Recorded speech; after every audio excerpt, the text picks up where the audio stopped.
Olá, boa noite a todos e a todas. Mais uma vez, muito obrigado pela presença de todos vocês. Mais uma vez, obrigado a Milton pela criação desse grupo. Estamos aqui reunidos hoje, nessa segunda-feira, dia 11/4, para mais uma leitura e estudos com a nossa maravilhosa professora Isabela Oliveira. Estamos no livro físico, na página 59, e no livro virtual, na página 46. Professora Isabela, seus papais, sua mamãe, mais uma vez agradecemos a todos eles pela sua presença entre nós. Muito boa noite, a palavra é toda sua. Obrigada. Estou aqui me organizando, não tenho muito o que falar, estou atrasada.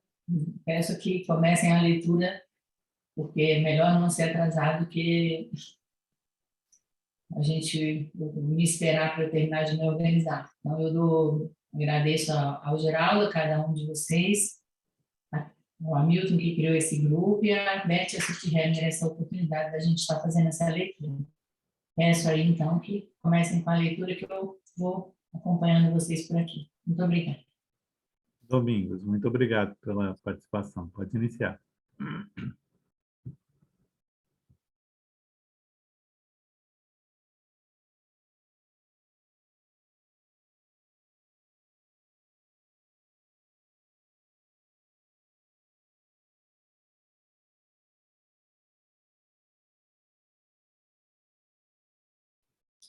Eu não estou ouvindo nada.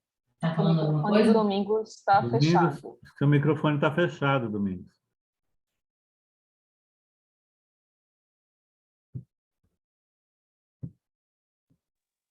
Aí, agora Alô, abriu. alô? Sim. Tá. O vínculo. A consciência nos vincula ao grupo que é importante para a nossa sobrevivência, sejam quais forem as condições que ele nos imponha. Ela não está acima desse grupo, nem acima de sua fé ou superstição. Está a serviço dele. Assim como uma árvore não determina onde cresce e se desenvolve de forma diferente em campo aberto ou no bosque, no vale protegido ou na montanha exposta, assim também uma criança se submete ao grupo de origem sem questionar e adere a ele com uma força e uma persistência só comparáveis a um caráter. A criança experimenta esse vínculo como amor e felicidade, quer ela possa florescer, quer tenha de murchar no grupo. A consciência reage a tudo que promova ou ameace o vínculo. Dessa maneira, temos boa consciência quando agimos de uma tal forma que nos assegure de ainda pertencer ao grupo. E temos má consciência quando nos desviamos das condições impostas pelo grupo de tal forma que receamos ter perdido, em parte ou no todo, o direito de pertencer-lhe. Contudo, ambos os lados da consciência servem a um propósito único. Como o açúcar e o chicote num amestramento, eles nos puxam ou nos impelem na mesma direção, para assegurar nossa vinculação às raízes e ao tronco familiar. Assim, o padrão da consciência que vigora no grupo a que pertencemos. Por essa razão, pessoas ordinárias de diferentes grupos têm também diferentes consciências. E quem faz parte de vários grupos tem para cada um deles uma consciência distinta. A consciência nos mantém no grupo como um cão mantém as ovelhas no redil. Quando mudamos de ambiente, ela muda de cor como um camaleão, para proteger-nos. Assim, temos uma consciência junto à mãe e outra junto ao pai. Uma na família e outra na profissão. Uma na igreja e outra na mesa da grande família.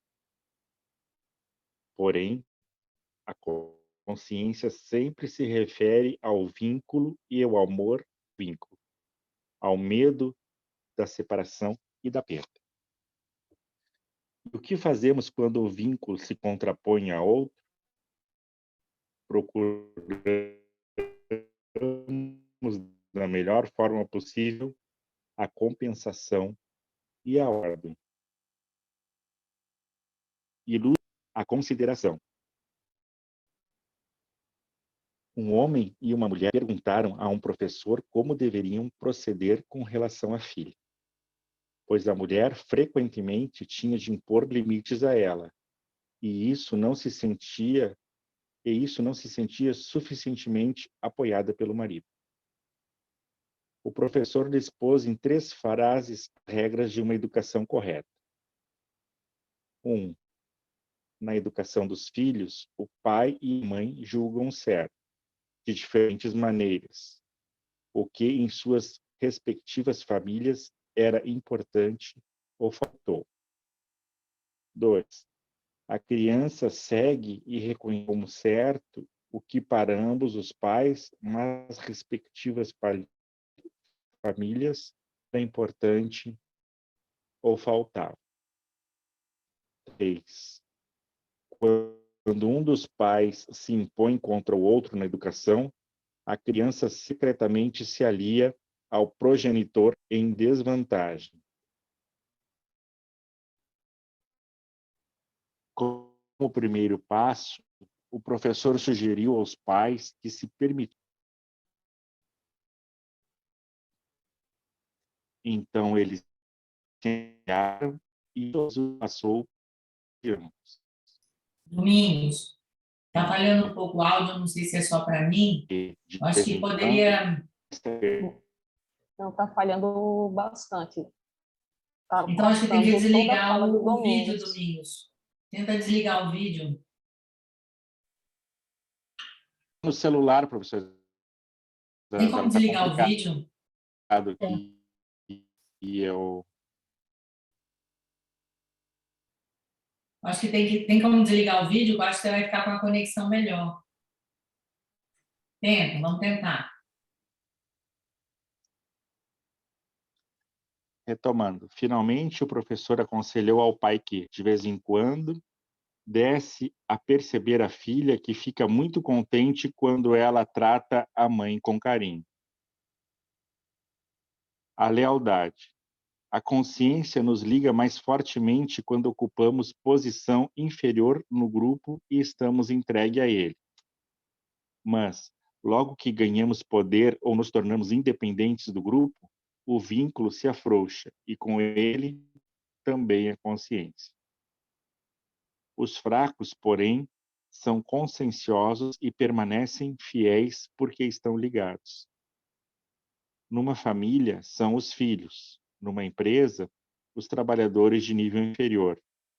Num exército, os soldados rasos. E numa igreja, a massa dos fiéis. Pelo bem dos fortes do grupo, eles arriscam lealmente a saúde, a inocência, a felicidade e a vida. Mesmo que os fortes, em vista dos fins que consideram elevados, abusem deles sem consideração. Nesse grupo se incluem os pequenos que entregam a cabeça pelos grandes, os carrascos que fazem trabalho sujo, os heróis em postos perdidos, os cordeiros que seguem o pastor que leva ao matadouro e as vítimas que pagam o pato. E também os filhos que, por seus pais ou antepassados, se atiram na brecha e executam o que não planejaram, espiam pelo que não fizeram e respondem por dívidas em que não incorreram. Sobre isso, trago um exemplo. O lugar. Um pai castigou um filho por desobediência. Na noite seguinte, o rapaz se enforcou. O homem tinha envelhecido e ainda carregava o peso da culpa.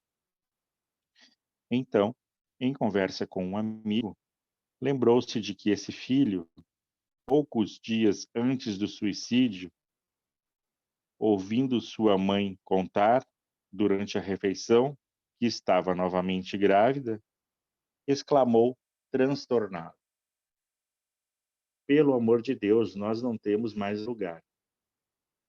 Com essa lembrança, o pai entendeu. O filho havia se enforcado para livrar os pais dessa preocupação. Cedera seu lugar ao mais novo. Lealdade e doença. Esse amor ao vínculo se manifesta também em casos de doenças graves, como, por exemplo, na anorexia. Pois o anoréxico, em sua alma infantil, diz a um dos pais: "Antes desapareça eu do que você." Por isso, uma doença como essa é muitas vezes difícil de curar, porque para nossa alma infantil, ela é um atestado de inocência e, por meio dela, esperamos dar e preservar nosso direito de pertencimento. Essa doença se associa ao sentimento de lealdade. Inversamente, e apesar das informações em contrário, a ação ou a cura é temida e dada porque está associada ao medo de perder o direito de pertencer e ao sentimento de culpa e traição. O limite.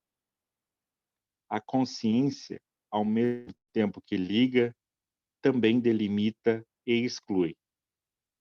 Por isso, para continuar pertencendo ao nosso grupo, frequentemente nos sentimos obrigados a recusar ou negar a outros, pelos simples fatos de serem diferentes, o direito de pertencimento que reivindicamos para nós. Então nos tornamos, por obra da consciência, temíveis para os outros.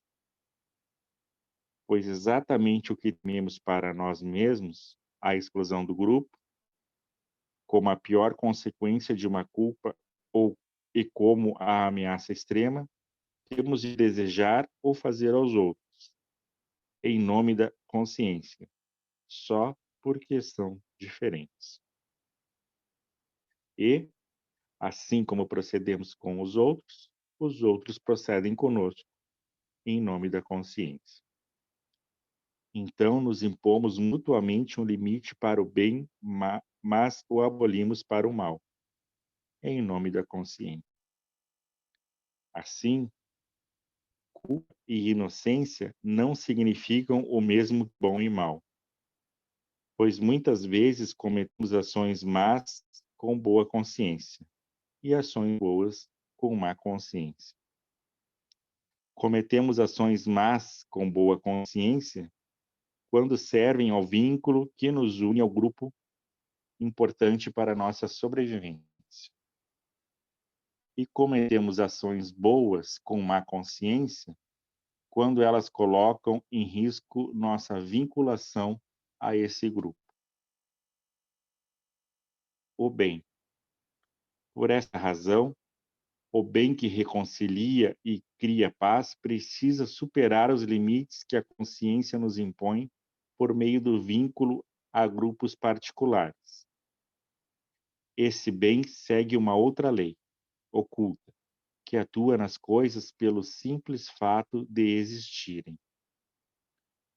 Contrariamente ao modo típico da consciência, essa lei atua de modo silencioso e despercebido, como a água que flui por baixo do sol.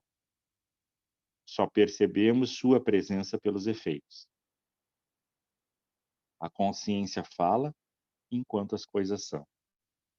Por exemplo, uma criança vai a um jardim, maravilha-se com as plantas que crescem, escuta um pássaro na moita. Então sua mãe lhe diz: "Isso é bonito." A partir daí, em vez de se maravilhar e escutar, a criança ouve palavras, e sua relação com o real passa a ser substituída por juízos. A consciência grupal. A consciência nos vincula a um grupo de uma forma tão carregada de consequências que, mesmo inconscientemente, sentimos como exigência e obrigação para nós o que os outros membros sofreram ou ficaram devendo no grupo. Assim, a consciência nos leva a nos enredar cegamente na culpa alheia e na inocência alheia, em pensamentos alheios, preocupações alheias e sentimentos alheios, em brigas alheias e em suas consequências, em metas alheias e num desfecho alheio. Quando, por exemplo, uma filha, para cuidar dos pais idosos, renuncia à felicidade de ter sua própria família, e por isso é ridicularizada e desprezada pelos outros irmãos, mais tarde, uma sobrinha imitará a vida dessa tia. E sem perceber esse nexo e sem poder defender-se contra isso, sofrerá o mesmo destino. Aqui, contrapondo-se à consciência pessoal que sentimos, atua ainda uma outra consciência, mais ampla, que atua secretamente e tem primazia sobre a consciência pessoal. A consciência pessoal e manifesta torna-nos cegos para a consciência oculta e mais ampla, a qual muitas vezes transgredimos justamente ao seguirmos a consciência pessoal. A consciência pessoal que sentimos serve a uma ordem que se deixa perceber através de impulso, necessidade e reflexo. Mas a consciência abrangente, que atua no oculto, permanece despercebida, da mesma forma como a ordem a que ela serve, muitas vezes permanece inconsciente para nós. Assim, não podemos sentir essa ordem. Somente a conhecemos pelos seus efeitos, principalmente pelo sofrimento que decorre de sua inobservância, sobretudo para as crianças. A consciência pessoal se refere a pessoas a quem nos sentimos ligados. Portanto, aos pais e irmãos, aos familiares, amigos, parceiros, filhos. Essa consciência confere a essas pessoas um lugar e uma voz na alma. A consciência oculta, em contraposição, toma a seus cuidados as pessoas que excluímos da nossa alma e de nossa consciência, seja porque as tememos ou condenamos, seja porque nos rebelamos com, seja porque outros na família se tornaram culpados em relação a elas, sem que essa culpa tenha sido menos ainda pior. Pagar pelo que tomamos e recebemos, sem que lhe tivéssemos agradecido e as tivéssemos honrado por isso. Essa consciência toma a seus cuidados os rejeitados e os ignorados, os esquecidos e os mortos. Ela não deixa em paz os que se sentem seguros de pertencer ao grupo, até que também voltem a dar aos excluídos um lugar e uma voz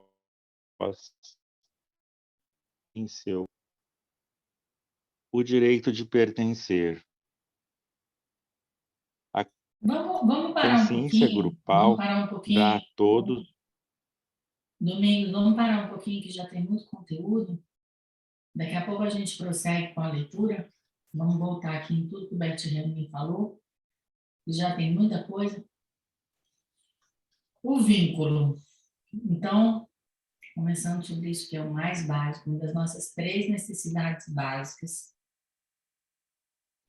Nossa consciência nos vincula, as pessoas do grupo são importantes para nós nos vinculamos a vários grupos, essa consciência está a serviço do grupo. E Bert Hellinger traz um exemplo muito interessante, né? Nós não escolhemos o grupo que nós florescemos como uma árvore e onde quer que seja que nós estamos, nós vamos estar vinculados a esse grupo. Vocês já sabem muito bem que a boa consciência se relaciona ao cumprimento daquilo que o grupo determina e a má consciência é aquilo que nós fazemos e sentimos quando colocamos esse pertencimento em risco.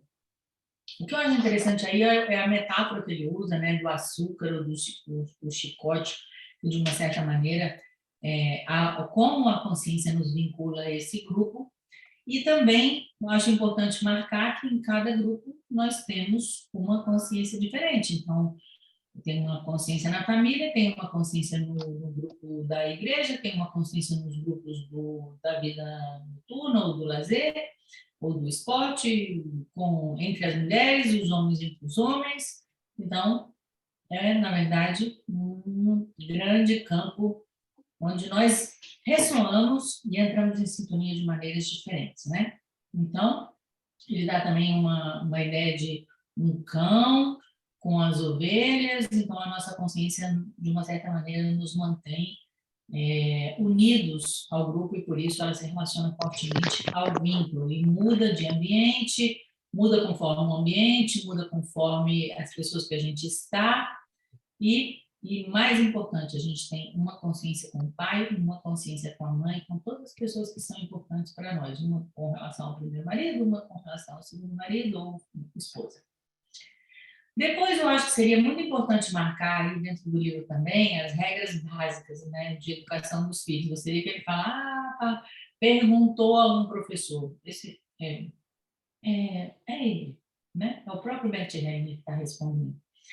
Então, primeiro, a primeira regra é a ideia de que os pai e mãe sempre oferecem leituras diferentes para os filhos, ou muitas vezes, né, o fazem, e isso se refere às respectivas famílias de origem. Então, é importante esse reconhecimento, que são igualmente válidos o pai e a mãe, e a criança vai seguir e reconhecer o que é certo, aquilo que é bom ou certo para ambos os pais, ou seja, nas respectivas famílias. E muitas vezes isso pode ser contraditório para a criança. Aí ele mostra também, nos alerta, como quando um dos pais quer se impor em relação ao outro, a criança ela vai ficar secretamente aliada a esse pai, essa mãe que foi excluído. Então, isso é uma dica muito importante na educação das crianças, seja quando os pais estão efetivamente presentes, os dois juntos, ou quando existe um caso de separação. Depois ele fala sobre a lealdade. Peraí. Antes de entrar na lealdade, né, ele dá duas dicas que eu acho que são importantes aqui,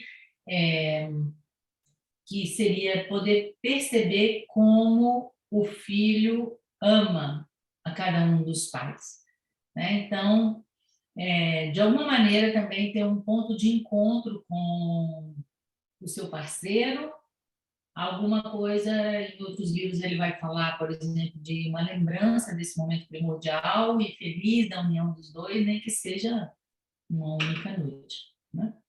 E também dicas práticas, né, de como um pai e uma mãe podem reafirmar o seu amor pelos filhos e também dar a eles a permissão de amar o outro progenitor, dando a eles essa autorização consciente para que ele possa amar o outro progenitor através de palavras, de rituais, de ações práticas no cotidiano.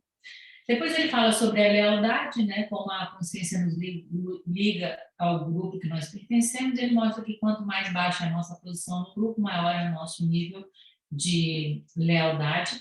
Isso a gente vê em todas as organizações, seja nas empresas, nas escolas, nas organizações militares.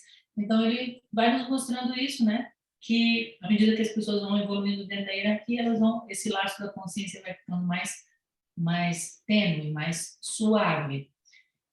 Mais que quanto menores, por exemplo, são os filhos, mais forte é essa lealdade que é estabelecida e maior é a disposição para morrer em nome do grupo, né? que mais? Depois ele fala sobre o lugar, que é um exemplo desse pai que se tornou uma vida inteira culpado pelo suicídio do filho e que o que se revelou depois de muito tempo foi a relação do suicídio do filho com essa ideia de eu amo tanto a toda essa família, nós não temos mais condição de ter mais uma criança, então me vou eu. Né? Então, é um caso extremo dessa lealdade. Depois também ele mostra a questão da relação da lealdade com as doenças, trazendo um exemplo prático da anorexia, que, como talvez vocês saibam, essa frase é dita internamente de um modo geral, da filha para o pai, antes de desaparecer eu do que você, e a mudança de percepção, ele mostra tanto que a mudança de percepção de um mandato tão profundo ela é difícil, porque ela envolve o medo da perda do pertencimento, porque dessa maneira, morrendo a filha, né, no caso essa é uma doença prevalente entre as mulheres, ela tem dificuldade de mudar de pensamento justamente porque esse desaparecer assegura a ela o pertencimento à família. Depois ele fala sobre os limites da consciência, né? Ou seja, porque a consciência, ao mesmo tempo que vincula, ela também exclui. Aí ele está falando especificamente da consciência moral, da consciência restrita, que faz com que nós, por assim dizer, excluamos pessoas, que isso é algo que é inadmitível dentro de uma dimensão mais ampla da nossa consciência, que é a dimensão da consciência grupal. E assim, movidos pela consciência restrita, nós e as outras pessoas excluímos uns aos outros, ou seja, esse é um jogo que não termina. É um jogo de xadrez onde uma hora eu sou vencedor, uma hora eu sou perdedor, mas na verdade onde todos em última instância perdem, porque a gente permanece nesse jogo da dualidade, que é o que nós temos falado aqui em todas as aulas, e isso não apresenta nenhum avanço para a humanidade, especialmente diante dos desafios que nós temos nesse momento, que além de ser um desafio primordial de suplantar ou ir além dessa dualidade, nós temos efetivamente um desafio de sobrevivência. Né? Como vocês sabem, se as emissões de carbono não diminuírem até 2025, muitas espécies, inclusive nós mesmos, corremos o risco de extinção. Então, aqui se trata de algo concreto, onde essa superação da consciência da dualidade se torna vital. Depois ele mostra algo muito importante, né? Eu acho que a síntese do que ele diz aí nessa próxima parte, que é a parte que ele fala do bem, tem a ver com a frase: a consciência fala enquanto as coisas são. Né? E aí ele mostra exatamente o exemplo da mãe que leva a criança para ver o quintal e fala: olha a árvore bonita. A árvore simplesmente é a árvore, e a consciência delimita: isso é bom, isso é ruim, ela coloca um rótulo. Então ele mostra que para a gente encontrar esse bem que reconcilia essas dualidades, nós precisamos ir além dos limites da consciência e da nossa necessidade de inocência e pertencimento aos grupos particulares aos quais nós fazemos parte. Né? E ele mostra que essa outra lei, ela atua de maneira silenciosa, despercebida, ele traz essa metáfora, essa imagem da água que corre por baixo da terra, e eu acho que isso daí é uma grande generosidade da parte dele, compartilhar conosco essa sua compreensão, pois que até onde eu me lembro ninguém falou sobre isso dessa maneira, que pudesse nos conduzir além desse dilema do dualismo, digamos assim, ninguém na época moderna, porque como Bert Hellinger disse, ele conhece essa verdade desde os 25 anos, e essa é a mesma verdade, a mesma filosofia que está expressa de outras palavras, com outras dimensões, dentro da filosofia de Lao Tse no Tao Te Ching.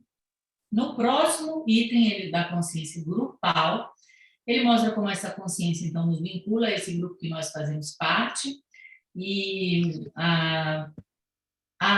como acontecem os emaranhamentos transgeracionais. Ele traz aí um exemplo muito comum, ou seja, de uma filha que deixa de viver a sua própria vida para poder cuidar dos pais idosos, e depois esse destino é seguido por uma outra pessoa, que é um destino de uma negação de uma felicidade própria, assim como outros destinos que acontecem por lealdade dentro dessa consciência grupal.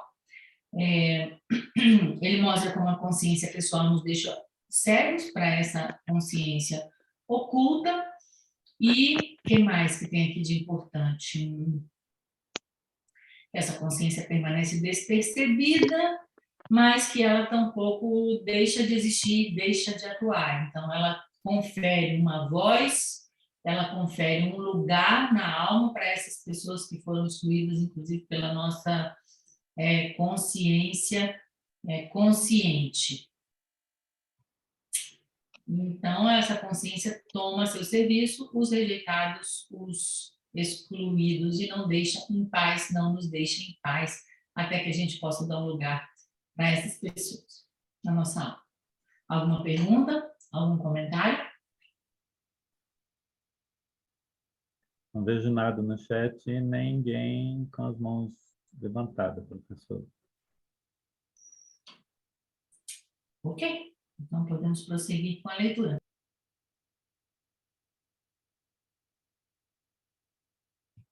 O direito de pertencer. A consciência grupal dá a todos o mesmo direito de pertencimento. Ela vela para que esse direito seja reconhecido por todos os que fazem parte do grupo. Assim, ela vela pelo vínculo, num sentido muito mais amplo do que a consciência pessoal. Ela só conhece uma exceção a essa regra: os assassinos, especialmente os que mataram pessoas pertencentes ao grupo. Em relação a eles, essa consciência exige, via de regra, que sejam excluídos. A compensação no mal. Quando um membro do grupo foi excluído ou expulso pelos outros, mesmo que apenas porque foi esquecido, como frequentemente acontece com uma criança prematuramente falecida, a consciência grupal faz com que o outro membro do grupo venha a representar o excluído. Ele limita, então, o destino daquele, sem ter consciência disso. Daí resulta, por exemplo, que um neto imite, por uma identificação inconsciente, um avô excluído, passando a viver, sentir-se, planejar e fracassar como seu avô, sem estar consciente dessa conexão.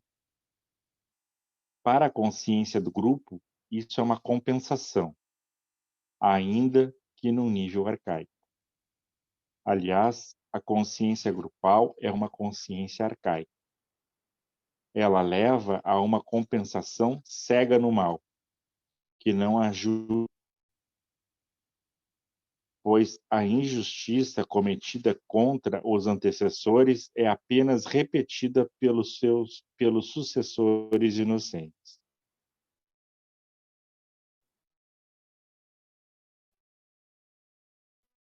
Domingos. Pelo menos para mim está falhando. Eu não ouço o Domingos. Interrompa Onde que está? a voz agora. Eu não sei onde ele parou. Eu só escutei até para a consciência do grupo, isso é uma compensação. Depois eu não ouvi mais. Eu acho que é alguma coisa desse hotel aqui. Eu estou no Ibis, quem sabe outra pessoa segue essa leitura. Eu me prontifico, professora. Então pronto. Então prontifica. Vamos lá. Mauro, pode dar O Mauro que sequência. está falando. Tranquilo. Obrigada, Vou deixar Mauro. aqui. Não era, professora? Vou deixar a câmera fechada aqui. Tudo bem, obrigada. Paramos na hierarquia, correto? Não, um pouco antes, um pouco parágrafo antes. porque a gente perdeu. Então tá. Onde Eu vou tem, começar. onde tem a compensação no mal, Mauro, Perfeito. eu só escutei até para a consciência do grupo, o segundo parágrafo. Pronto. Então eu vou ler o segundo parágrafo inteiro, fica melhor assim. Para a consciência do grupo, isso é uma compensação. Ainda que num nível arcaico. Aliás, a consciência grupal é uma consciência arcaica. Ela leva a uma compensação cega no mal, que não ajuda a ninguém, pois a injustiça cometida contra antecessores é apenas repetida pelos sucessores inocentes. Mas não é reparada. é a pessoa excluída e a pessoa excluída permanece excluída. A hierarquia. Uma outra lei básica se manifesta na atuação da consciência grupal. Em cada grupo reina uma hierarquia que é definida pela precedência no tempo. Os antecessores têm precedência sobre os seus sucessores. Por exemplo, um avô tem precedência sobre um neto. Em razão disso, a compensação que obedece à consciência grupal não faz justiça aos sucessores, pois não se equipara aos antecessores. A compensação arcaica só contempla os antecessores, desconsiderando os sucessores. Por esta razão, essa consciência grupal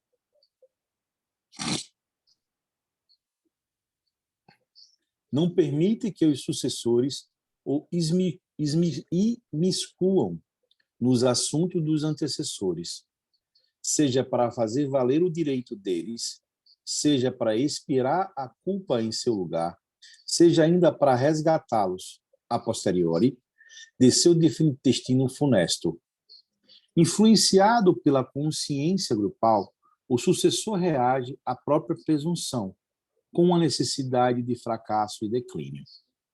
Portanto, quando num grupo familiar existe um comportamento autodestrutivo e quando um agente, aparentemente perseguindo nobres fins, encena cegamente o seu próprio fracasso e declínio, quem age assim é, na maioria dos casos, um sucessor que, como que aliviado pelo próprio fracasso, presta finalmente homenagem a um antecessor. Desta maneira, o poder arrogado resulta em impotência, a justiça arrogada em injustiça e destino arrogado. Tragicamente, ilustro isso com alguns exemplos. O anseio. Uma mulher jovem sentia um anseio insaciável que ela não conseguia explicar. De repente, ficou claro para ela que esse sentimento não lhe pertencia, mas à sua meia-irmã, do primeiro casamento do seu pai. Desde o segundo casamento do pai, ela não pudera mais vê-lo, sem visitar seus meios irmãos.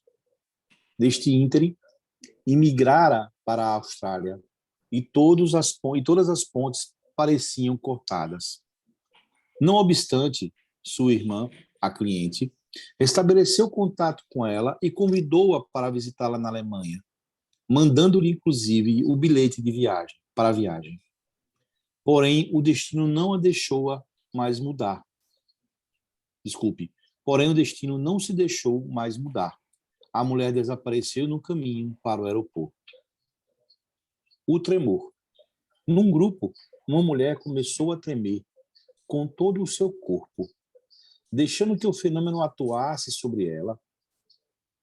E o dirigente do grupo reconheceu que aquele tremor pertencia a uma outra pessoa. Perguntou então à mulher: a quem pertence esse tremor? Ela respondeu: não sei. Ele perguntou ainda: não será um judeu? Ela respondeu: a uma judia. Quando ela nasceu, um oficial nazista veio à sua casa para cumprimentar a mãe em nome do partido. Atrás da porta estava uma judia, que tinha se escondido em sua casa, e ela tremia. O medo. Um homem e uma mulher já estavam casados havia alguns anos, mas ainda não moravam juntos, pois o marido dizia que só achava trabalho numa cidade distante. Sempre que diziam no grupo que ele podia fazer o mesmo trabalho na cidade da mulher, ele respondia com objeções. Assim, ficou claro que havia uma razão oculta que explicava seu comportamento. O pai dele, que sofria de uma tuberculose grave, passara muitos anos num sanatório isolado, quando, às vezes, visitava sua família, a mulher e o filho corriam o risco de contágio. O perigo já havia passado. Compartilha aí com aquele amigo que anda com aquela maleta lotada de chave, vai. Gente, bota no mudo, por favor. Tem alguém que está com o microfone aberto. É o Geraldo, já fechei. Desculpa. Quando às vezes visitava sua mulher, sua família, a mulher e o filho corriam o risco de contágio. O perigo já passava havia muito tempo, mas agora o filho assumira o mesmo medo e o mesmo destino do pai, e se mantinha afastado da mulher, como se seu contato também fosse perigoso. Fora de contexto, um rapaz que estava em risco de suicídio contou num grupo que, quando era criança, perguntara a seu avô: quando é que você finalmente vai morrer e ceder o seu lugar? O avô achou muita graça, mas o rapaz não se livrou daquela frase, mais daquela frase. O dirigente do grupo julgou que a frase se fizera ouvir pela voz da criança, porque não podia ser dita em outro contexto. E, finalmente, encontraram a resposta. O outro avô, do lado materno, iniciou uma relação com sua secretária muitos anos antes. E pouco tempo depois, a mulher dele ficou com tuberculose. A sentença: quando é que você finalmente vai morrer e ceder o lugar? Pertencia a esse contexto, embora o avô talvez não estivesse consciente dela. O desejo se realizou e a mulher morreu. Contudo, membros subsequentes da família assumiram inconscientemente a culpa e a expiação. Em primeiro lugar, um dos filhos fugiu com a secretária e pedindo que o pai tirasse proveito da morte da mãe. Em seguida, o neto que trouxe o problema se ofereceu para tomar sobre si a infausta sentença e expirar a culpa, colocando-se assim em risco de suicídio. Trago mais um exemplo. Foi-me contado por um cliente numa carta e atenho-me rigorosamente às suas informações. A expiação. A bisavó desse cliente casou-se com um jovem camponês e ficou grávida dele.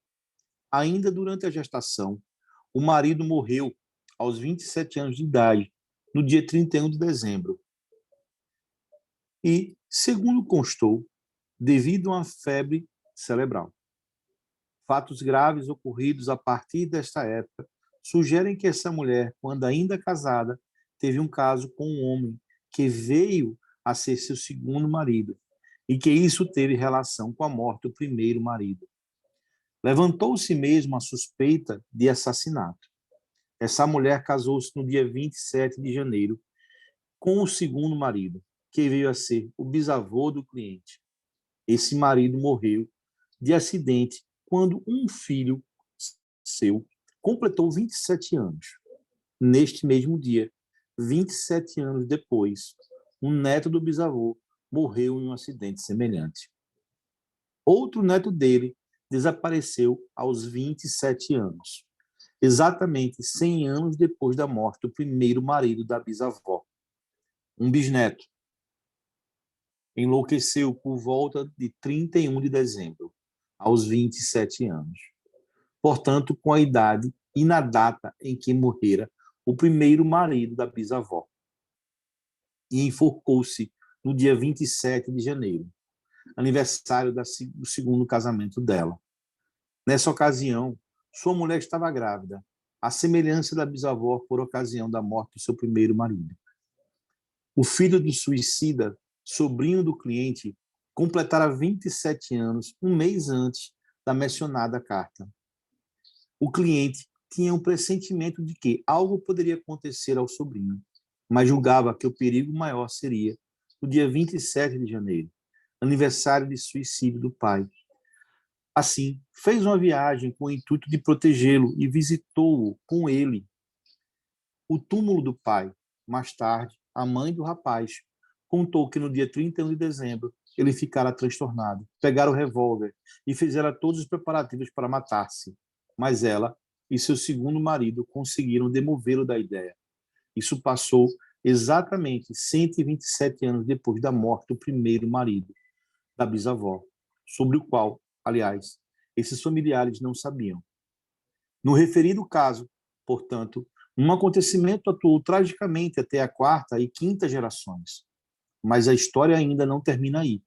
Alguns meses depois desta carta, o cliente me procurou numa aguda crise de pânico, porque sentia-se ameaçado de suicídio e não conseguia se defender contra esses pensamentos.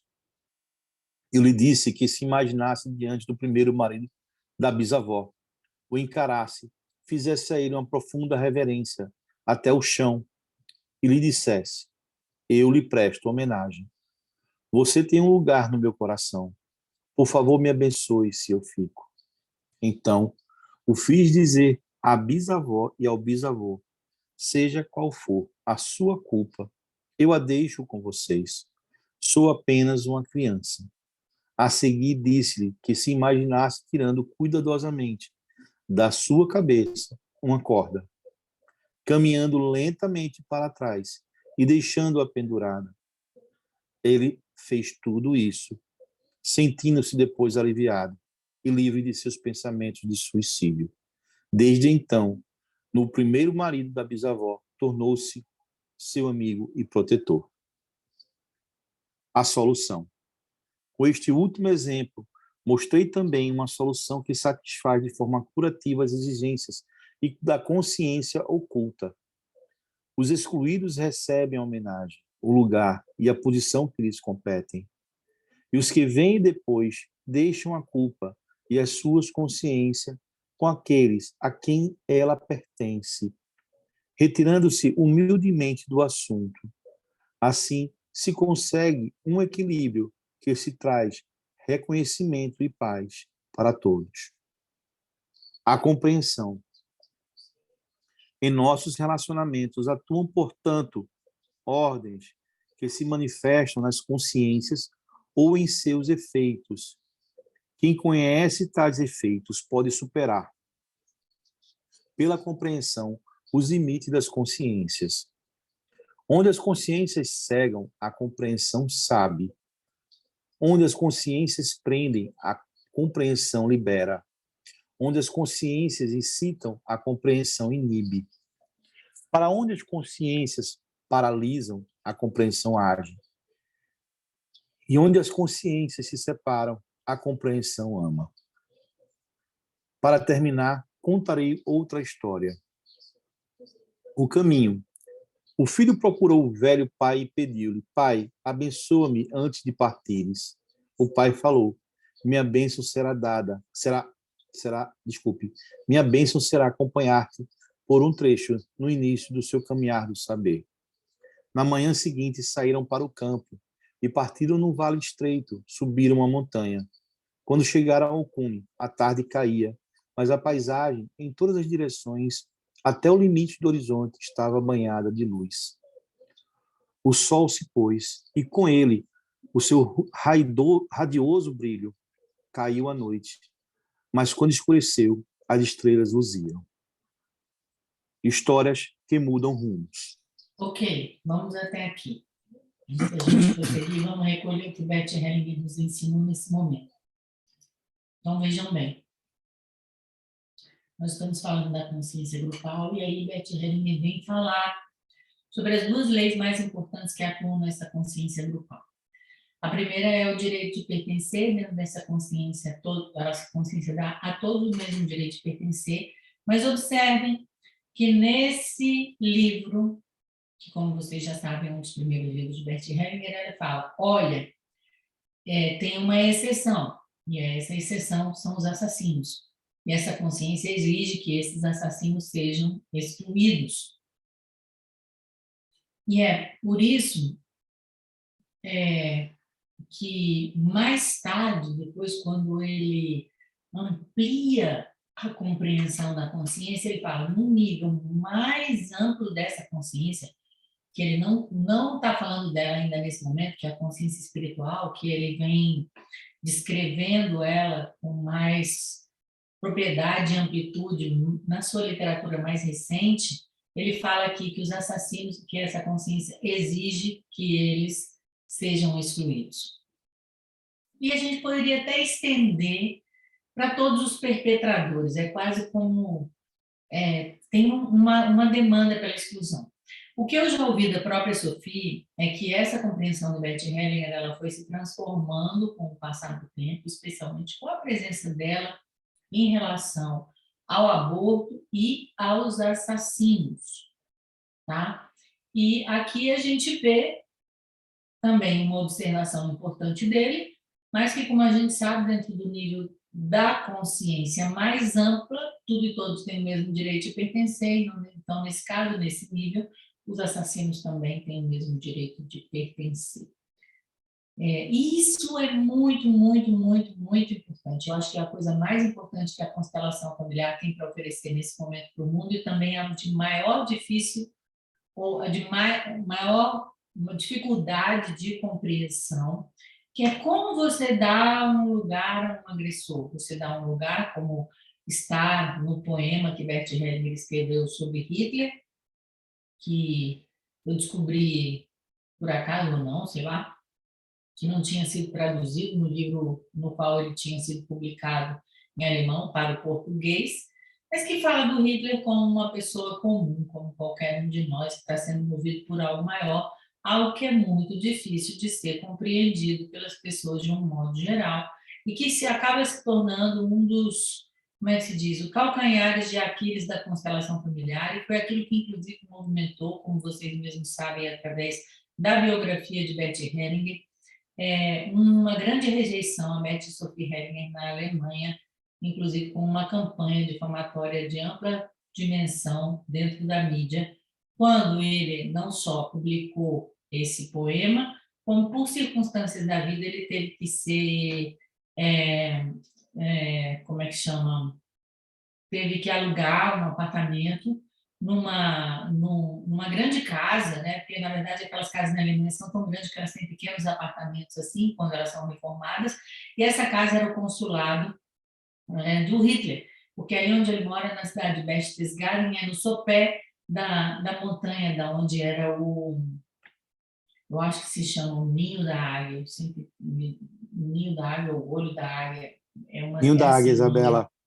Ninho da Águia, né? O Ninho da Águia. Então, era ali no sopé do Ninho da Águia. O Ninho da Águia ficava no topo da montanha, tem um elevador que vai, assim, uma coisa por dentro da pedra, né? Uma coisa assim, uma coisa super secreta, mas no sopé da montanha tinha esse consulado onde eles, Sophie Hellinger, alugaram um apartamento enquanto a casa que eles têm até o dia de hoje, ou pelo menos agora pertence a Sophie, era reformada. Então, essa foi a campanha difamatória que aconteceu lá, e de uma certa maneira, essa mesma campanha difamatória que acontece em relação à constelação familiar, na atualidade, e talvez seja dos ensinamentos mais difíceis de Bert Hellinger, né? Que é esse de dar um lugar de existência para o perpetrador. Como assim? Como não excluir completamente, assassinar o perpetrador, dar a ele um direito de existir, e considerar que ele é movido pela mesma força que movimenta o bem. Isso aí eu acho que é o mais difícil e talvez também aquilo que mais contribui, né, que a constelação mais contribui para uma transformação efetiva. Então, ele mostra como essa consciência grupal leva uma compensação cega no mal que não ajuda ninguém.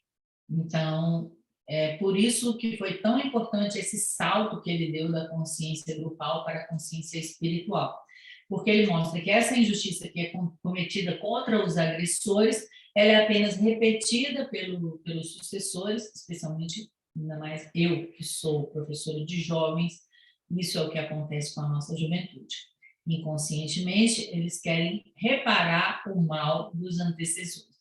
Mas isso não repara, ele mostra que essa consciência, mesmo fazendo isso, vai fazer com que essa pessoa que foi originalmente excluída permaneça excluída, e ele vai então propor depois uma solução reparadora. Mas antes disso ele fala sobre o exemplo da hierarquia, né? De que maneira que se um sucessor, ao assumir essa dor e buscar a reparação de um antecessor, ele não faz justiça aos efetivamente aos antecessores, né? Ele vai se equiparar na dor a esses antecessores, influenciar as outras pessoas e vai acabar não promovendo uma reparação verdadeira e levar, segundo Bert Hellinger, a uma impotência. Ele fala que o poder arrogado, a justiça arrogada, a injustiça ou destino arrogado por um sucessor vai levar a uma tragédia, vai levar a várias situações nocivas. Aí ele vai dar vários exemplos. Ele vai dar o exemplo de um anseio assumido de uma outra pessoa, de um tremor, uma dor, um medo assumido por uma outra pessoa, e mostra como isso se revela. Especialmente quando parece que está fora de contexto. Ou seja, uma pessoa que não sofreu aquela injustiça, que se arroga o direito de falar em nome de outra pessoa que sofreu essa injustiça, e aí isso fica fora de contexto e a gente observa o quê? Um aumento dos efeitos negativos, ao invés de propriamente uma reparação. E aí ele mostra o exemplo mais, clássico da literatura hellingeriana sobre a expiação, que é esse caso, que na verdade é um caso de síndrome de aniversário, onde o destino vai se repetindo, às vezes na mesma data, até que todo o caso seja elucidado. E depois ele traz algo que é muito importante, a gente tem que estudar aqui em detalhes, é que ele propõe uma solução.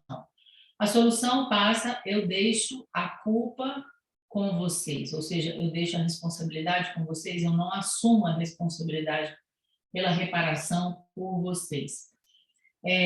E mostra de que maneira a gente pode homenagear esses excluídos e a dor desses excluídos a partir de uma forma positiva, né? Ou seja, de que maneira é possível fazer uma reparação positiva? Eu acho que esse pequeno parágrafo, a solução, eu acho que a gente tem uma resposta muito importante para tudo que a constelação está passando nesse momento, né? Ou seja, assim, ela é questionada como você dá um lugar para o estuprador, para o abusador, para o assassino. Então, a gente dá um lugar para essas pessoas, de uma certa maneira, rende uma homenagem, não diminuir, não passando a mão, tipo assim, não retirando a culpa, não retirando a responsabilidade dessas pessoas, mas, de uma certa maneira, dando a eles um lugar e não querendo reparar o mal que foi feito às vítimas desses agressores, entendeu? É quase como se vocês prestem atenção. Eu dou um direito de existir para os agressores, né? Foi o que ele fez em relação ao Vitor, ó, ele existe, não foi horroroso o que ele fez, ninguém está retirando isso, mas ele existe.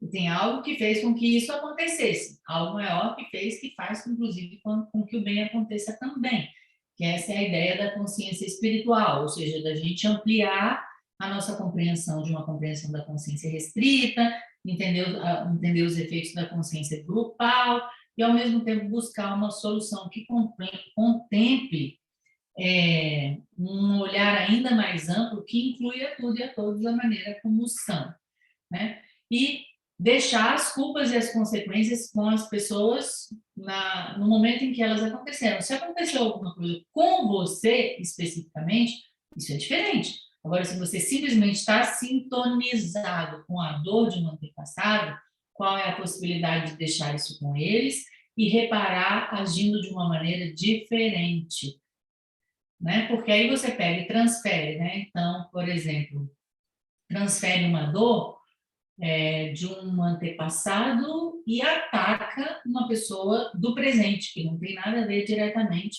com aquilo que aconteceu no passado. Então, aqui tem uma chave muito importante para tudo que está acontecendo. Depois ele fala sobre o poder da compreensão.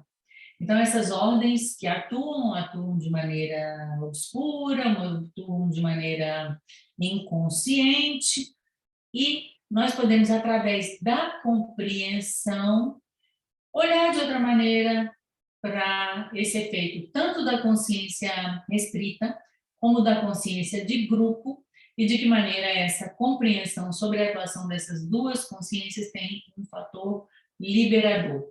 Então, ele mostra, olha, onde as consciências incitam, tanto em nível consciente como em nível inconsciente, a compreensão inibe. Onde as consciências paralisam, a compreensão age. Ou seja, o poder da compreensão, o poder do dar-se conta desses dois níveis de consciência. E depois ele traz esse poema, que é um poema maravilhoso, né, que um filho procurou um velho pai, podemos dizer que seria a nossa busca enquanto pessoas humildes por uma compreensão de alguém mais sábio ou de alguma instância superior, né? Então, principalmente aí dos nossos pais e dos nossos professores, né? Então, abençoe-me enquanto partires. Então, o professor, o pai, vai ser aquela pessoa que vai nos levar até um determinado ponto. Qual é esse ponto? Ele coloca o cume da montanha. Que cume da montanha? É o máximo que esse pai pode levar a esse filho. Ou esse professor pode levar esse filho. Mas o que acontece? Ele fala assim, olha, aquela sabedoria, aquele amor, aquela dedicação, aquele serviço, levou esse filho até esse lugar. Mas o sol que está acima de ambos, do pai e do filho, banha a tudo e a todos como uma luz dourada, não é isso?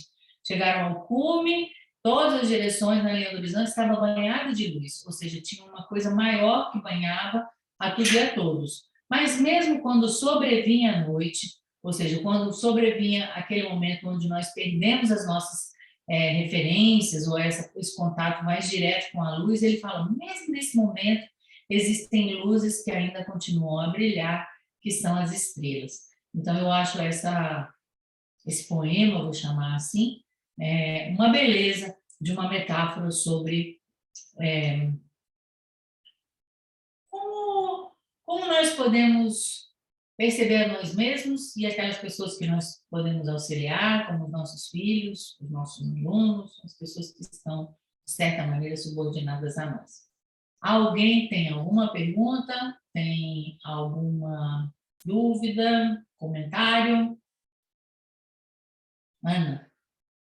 Eu tenho um comentário, uma coisa que me chama a atenção. Na verdade, esses trechos que a gente leu tem muita coisa. E como foi muito rápido, eu não consegui também, uma hora, organizar. Mas teve uma coisa que me chamou a atenção, porque se repete em 3 vezes aqui. Quando fala do suicídio, me vem uma pergunta, né? A quem o suicida quer ceder lugar? Não, a gente não tem como saber isso assim tão diretamente. Não, isso. No caso do exemplo concreto que ele deu aqui, um deles, ele sabe que a família não tem muita comida, ele fala, não vai dar certo. Se chegar mais um bebê, não vai dar certo. Melhor que eu, então, saia e deixe o bebê ter o lugar, porque não dá para dividir a comida com todo mundo. A vida já estava difícil demais. Então, esse é um dos exemplos concretos. Mas a gente não tem como saber isso assim, ter algo imediato, tá entendendo? Porque, por exemplo, no caso da anorexia, que é uma ânsia por desaparecer, é quase um suicídio. Em última instância, pode levar efetivamente uma pessoa à morte. Então, acontece com uma pessoa que está viva, uma pessoa que ou que quer morrer, ou que quer deixar a família, como um pai que quer se separar, mas a gente pode ter um caso de uma transmissão transgeracional de um destino trágico, como a gente viu no exemplo da expiação, que eu falei da síndrome de aniversário. Então, são muitas dinâmicas que levam a um suicídio. A gente não tem como dizer uma coisa só. Uhum. Quando eu coloquei, não foi como... Eu coloquei como pergunta, mas não para querendo uma resposta a isso. Foi assim, me chama a atenção, é como se essa pergunta ela se repetisse nos 3 exemplos, vamos dizer assim, coincidentemente ou não. Né? Os 3 exemplos que está tratando aqui diretamente sobre o suicídio. Pode também ser uma impressão minha. Então, mas é isso que eu estou falando. É porque, de uma certa maneira, é um caso extremo, né? O suicídio é um caso extremo. Eu acho que talvez seja o mais extremo. Eu retiro a minha vida por amor a algo ou a alguém que não diz respeito exatamente a mim. Ok. Mauro, qual é a sua pergunta ou comentário? Professora, é só uma dúvida. A síndrome de aniversário, Hum. ela é, tipo, ela só faz referência na psicologia a coisas, digamos assim, trágicas, a datas marcantes pelo lado de alguma Hum. fatalidade ou pelas coisas boas também? Sim, pelas coisas boas também.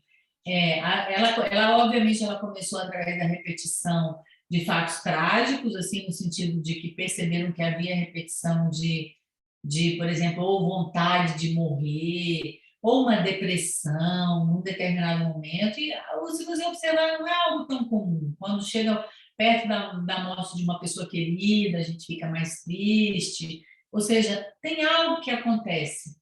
Então, assim, foi desde uma observação de algo mais simples e corriqueiro como esse, como de casos extremos, como de um suicídio, mas também nós podemos observar, a partir desses aspectos mais trágicos, a repetição de profissões, a repetição de destinos, outras repetições onde, digamos assim, esse conceito de síndrome de aniversário foi ampliado para alcançar todas essas repetições e a compreensão dos emaranhamentos e das lealdades invisíveis que se estabelecem entre gerações.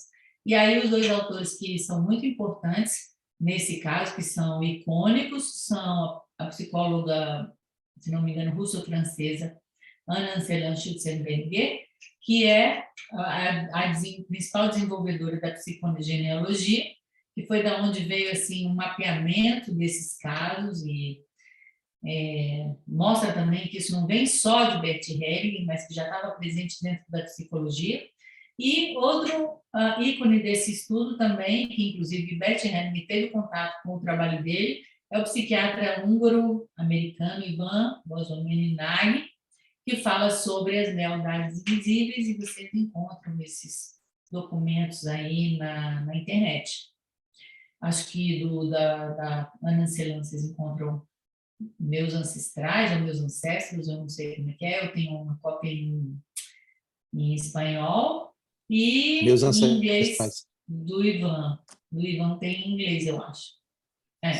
Vocês encontram aí, se vocês quiserem. Na minha aula, Meus Ancestrais, que está presente lá no Instituto, quem quiser pode comprar, acessar, onde eu fiz uma releitura da nossa história do Brasil a partir da obra do professor Darcy Ribeiro e desses dois autores. Aí também eu faço uma explicação prática de como isso acontece no que diz respeito à nossa história dentro do Brasil. E que é fantástica essa aula, viu, professora? Não é? Vamos organizar para ela estar mais disponível, graças a Deus, e eu poder fazer mais. Eu quero me liberar, por isso eu quero me liberar das coisas mais beabás, para a gente poder fazer umas coisas mais animadas.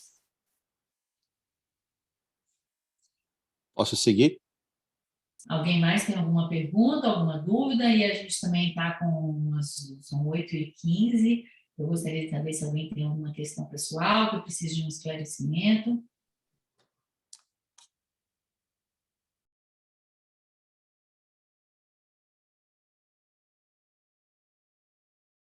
Se ninguém tem, então vamos partir para as histórias. Podemos seguir, Mauro, por favor. Histórias que mudam rumos.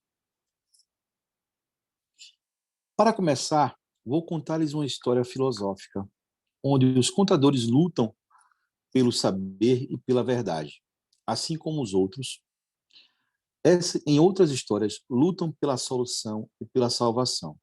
Contudo, aqui também, quem parece ganhar não pode subsistir sem aquele que perde.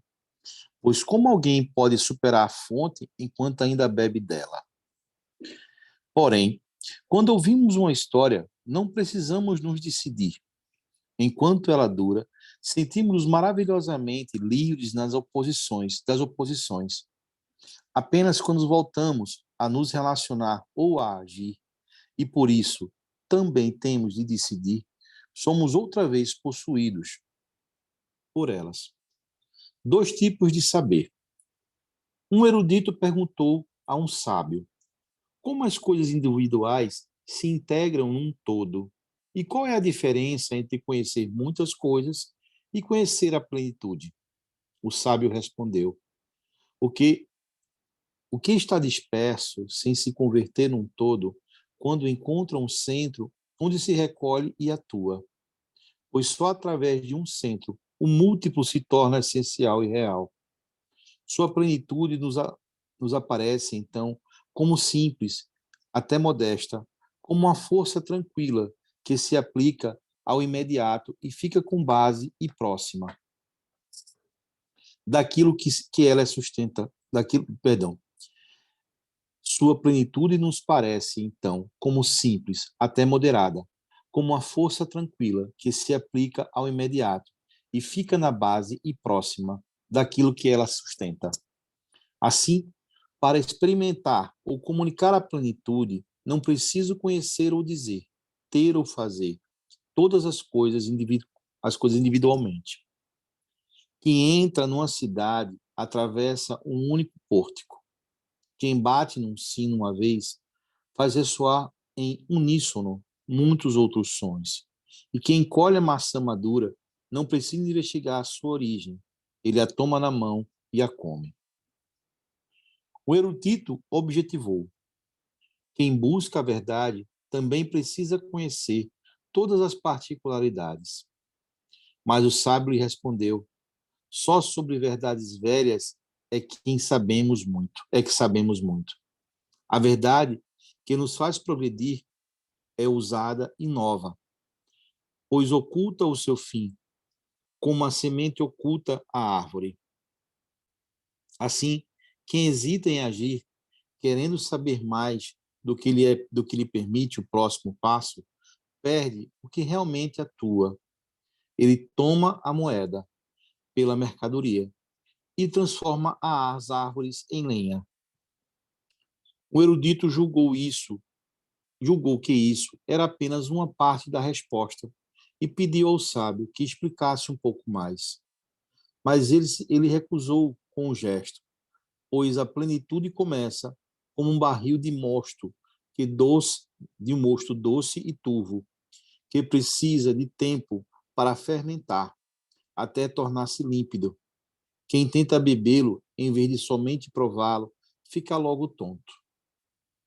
Ok, ok, isso é suficiente. Essa história é muito, muito, muito, muito, muito importante nesse momento que a gente está vivendo. Então, a minha pergunta agora para vocês é: quais são esses dois caminhos de conhecimento? O que se refere nessa história?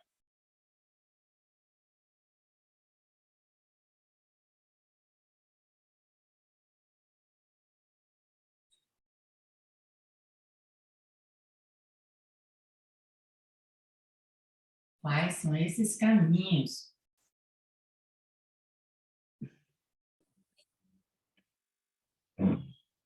Isabela, é o lógico e o científico?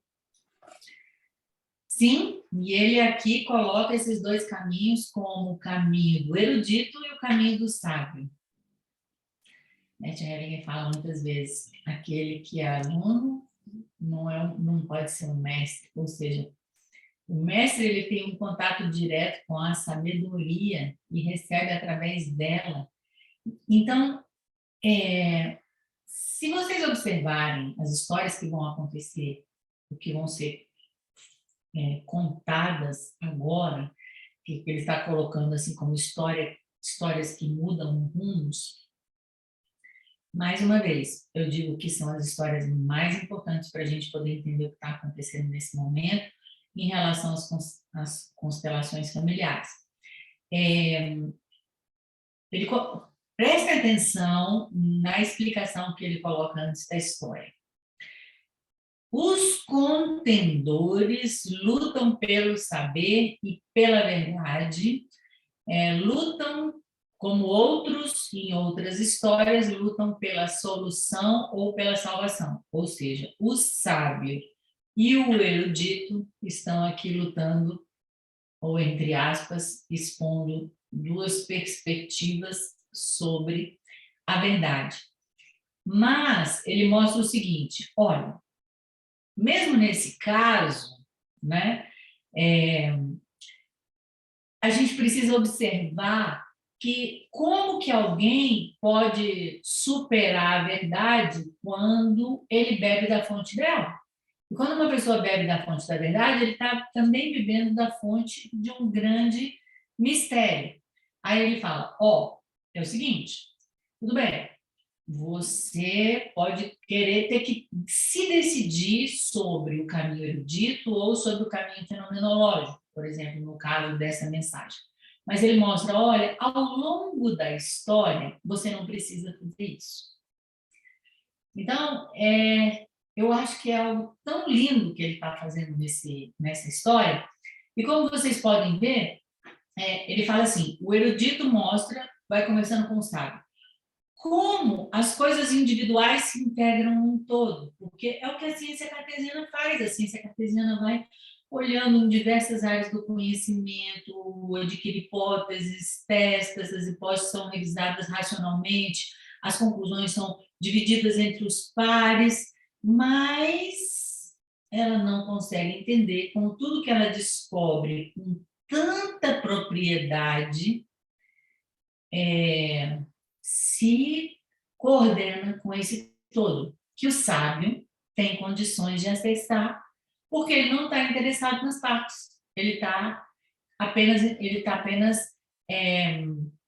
interessado em ouvir a partir do centro, se recolher a partir do centro e receber a partir desse centro, de que maneira isso que parece múltiplo, que parece variado, disperso, se torna essencial e real.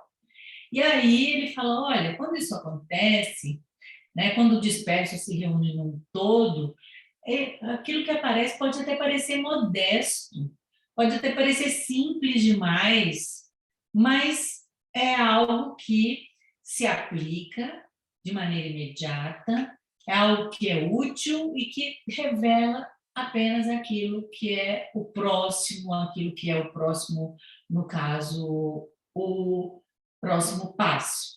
Então, ele fala assim, que para conhecer a plenitude, e isso é uma coisa muito importante, assim, que não é necessário conhecer ou dizer ou fazer todas as coisas individualmente. É como se houvesse um outro tipo de saber que entra em contato com o todo. Um tipo de saber entra em contato com as partes e pode entrar em contato com as partes até o detalhe. Isso não exclui o conhecimento do todo. O que ele está mostrando é que existem dois tipos de saber. Esse saber que vai no foco, que vai no detalhe, que é o que a gente tem muito bem descrito e de maneira maravilhosa, útil para nós enquanto humanidade, que é o saber científico, mas que a gente precisa, e até talvez nesse momento que eu falei para vocês, nesse horizonte de crise climática real e próximo, né, de ameaça de extinção, que nós também precisamos desse saber do todo, desse saber que vem através desse centro vazio, desse contato com a totalidade, que não almeja conhecer todas as suas particularidades. Aí ele fala, olha, a gente, sobre essas verdades velhas, a gente já sabe muito, mas para a gente progredir no caminho do conhecimento, é necessário uma ousadia para essa verdade nova, oculta, misteriosa, ampla, que não se permite ser conhecida em suas particularidades, em todas as suas particularidades, ou pelo menos isso não está acessível a nós. É algo que supera essas particularidades. Aí ele mostra que muitas vezes uma pessoa pode estar hesitando agir porque ela precisa de saber todos os detalhes, né? Então, eu preciso saber isso aqui, o que acontece se eu vou nessa direção, eu preciso saber o que eu tomo se eu fizer aquilo, o que acontece comigo se eu tomar essa vacina, se eu souber aquilo, se eu souber aquilo outro, e aí a gente nunca vai saber todos os detalhes. Então, ele mostra que existe um outro caminho de conhecimento que nos permite entrar em contato com uma outra sabedoria, uma outra maneira de alcançar um conhecimento que é igualmente válido, igualmente importante para nós. Aí o erudito fica tentando ele, não, explica mais, explica mais, explica mais, explica mais, explica mais, e no final das contas ele fala, é o seguinte, Basta. E também é necessário que aquilo que o erudito ouviu, aquilo que ele explicou em relação a essa totalidade, em relação a esse caminho de conhecimento, que ele possa descansar. Ele traz a ideia do mosto, que são as uvas que formam o vinho, né? Então, assim, o mosto precisa fermentar, então aquilo que você aprende um pouquinho, que te dá um aperitivo, uma provadinha do que seria esse outro tipo de conhecimento, também precisa ter o seu tempo como uma semente, como um mosto, para poder frutificar e amadurecer dentro de você. Então, eu acho que são explicações muito importantes que podem acalmar nossa alma e que podem nos ajudar, porque com certeza tudo isso que está acontecendo envolve a cada um em suas famílias, envolve cada um em seu ambiente de trabalho, né? E envolve até as pessoas que estão ouvindo essa aula aqui dentro das nossas redes sociais, no YouTube. Então, uma compreensão muito linda do Bert Hellinger, muito esclarecedora e muito útil. Alguém gostaria de acrescentar alguma coisa? Ou tem alguma pergunta? Eu fiquei com uma dúvida, na verdade, Isabela, nesse comecinho, porque ele fala assim, né, onde os para começar, vou contar-lhes uma história filosófica, onde os contendores lutam pelo saber e pela verdade, assim como outros, em outras histórias, lutam pela solução ou pela salvação. Eu fiquei confusa com essa parte da salvação. Em que conhecimento isso entraria, né? Se seria algo do erudito ou do sábio. E, ao mesmo tempo, é confuso tentar encaixar isso. Peraí, ele está falando o seguinte, nesta história, os contendores são o erudito e o sábio. Certo. Digamos assim, os dois estão lutando pelo saber e pela verdade. Então, onde está o saber, onde está a verdade? O erudito diz que não, que tem que vir através do conhecimento, né, digamos aí, do conhecimento científico, e a verdade, o sábio está falando, não, olha, existe esse outro caminho que vai nesse rumo.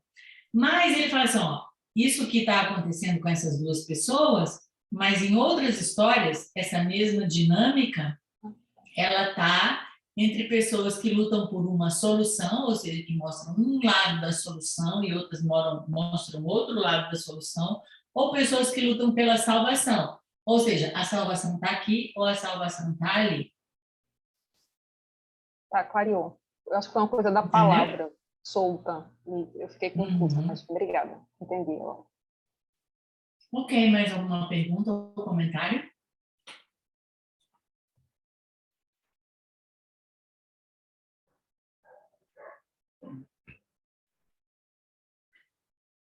Bom, se ninguém tem mais nenhuma pergunta ou comentário, eu acho que a gente pode encerrar a aula 2 minutos antes, porque a gente não vai conseguir ler nada nem comentar nada. Ok? Mais alguma coisa? Então, Geraldo? Agradecendo a todos vocês que ajudaram a manter esse campo. Né? Agradecer mais uma vez a professora Isabela. Né? E até a próxima aula. Até a próxima aula. Até, Geraldo. Obrigada.